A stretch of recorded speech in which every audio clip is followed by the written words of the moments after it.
Hi, I'm Erin Higgenbotham. I'm a psychologist here at CAPS at the University of Georgia, and I wanted to talk to you guys a little bit just about how I have been doing and coping with everything going on in the world right now. It was a stressful start for me with the shift to telecommuting. I've been doing it for roughly 8 weeks now, and it was a real challenge for me to go to working at home all the time and not seeing my colleagues, not seeing my students as consistently. That was a challenge, and I really had to put some intentionality around creating a routine for myself.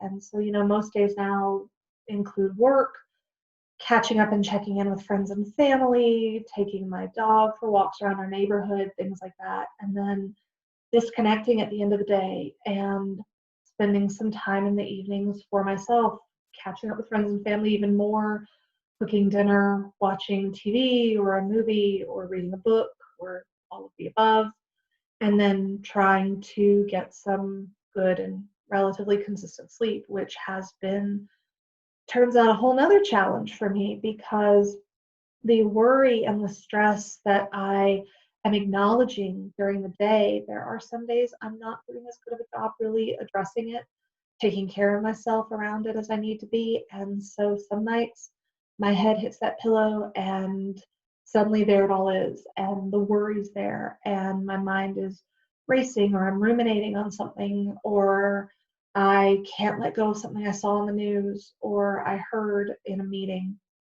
And I've had to kind of take the same approach with my sleep and really create a routine and some structure for myself. And been a little trial and error at times. Certain things have worked better for me than others. And now I have sort of a whole system, and it depends on the night and how I'm feeling, what really works. Most nights for me, it starts about 30 minutes to even an hour before I go to sleep, depending on how kind of keyed up I feel.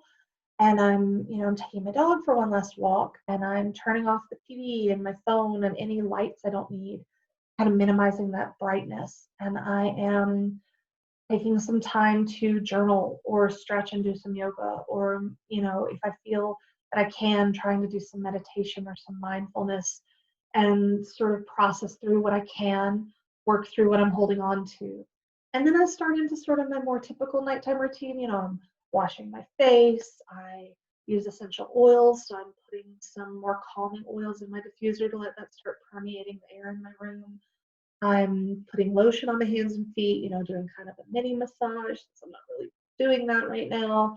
Um, Things like that, again, to slow me down, to help me sort of ease physically and emotionally from the day. And some nights that's enough. Some nights my head hits that pillow, and after a little settling, I'm gone. Other nights, sleep is, shall we say, elusive, and it's really hard for me to fully settle in for the night.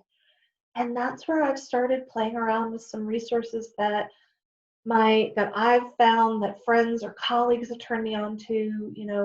Some in particular I found really helpful are some of the apps that my friends and colleagues and I have found and kind of put together on our CAP self-care page. One in particular is my Calm app. You can kind of see it there. They have a whole section on sleep, and they have music and soundscapes and sleep stories and ASMR and all these resources to use. And different nights I use different things. I find the crackling fire soundscape really soothing, or the healing piano really calming, things like that. But I've played with all of it. I use all of it. It depends on the night. And it's been working for me. I find that I'm actually getting rest. I find that I wake up in the morning with that sort of relief you get after getting a really good night's sleep and letting go as you fall asleep and not carrying everything with you. And that's been helpful. And so I don't know if you're having trouble with sleep or if any of the things I'm mentioning are going to work for you, or if they maybe don't work for you, but they give you ideas of things that could. But I know that this is something that's been a challenge for me. And if it's been a challenge for you, I hope maybe this can help. And I hope you know that we at CAPS are here for you and we care about you. And if you need us, we are here. So take care.